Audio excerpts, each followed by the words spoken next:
So now on to Roman theater.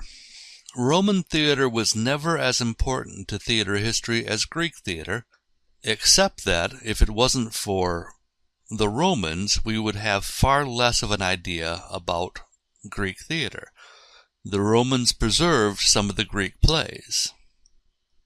The Romans, and I believe I mentioned this before, were like the Borg from Star Trek. When they conquered a new race that didn't wipe them out, they assimilated them. When the Romans started conquering Greek territory, they started assimilating theater.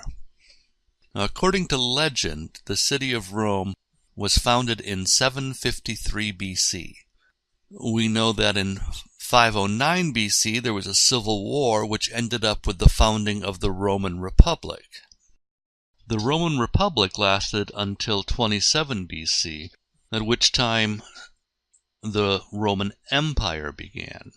By 240 BC, Rome had conquered and assimilated enough Greek territory that most of the theatrical activity in the Roman world was drama, things that we would recognize as plays. Prior to that, Roman theater had been variety acts.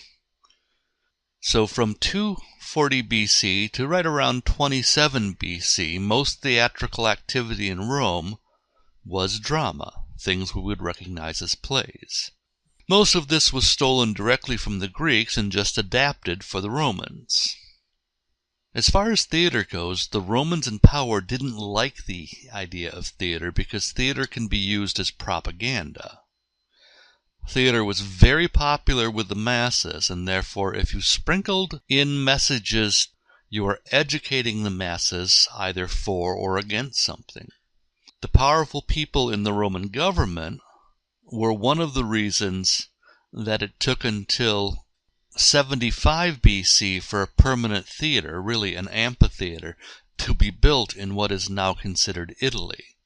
And that was built in the city of Pompeii, not in Rome. It took another 20 years, until 55 BC, before a permanent theater was built in the city of Rome.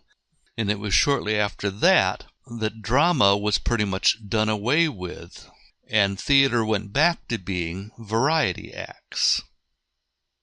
Theater at that time, so during the empire, was heavily controlled by the people in power, so that it could be used as something to build up the government, not tear it down. We have no examples of tragedies from 240 BC to 27 BC, and we have no examples of comedies after that.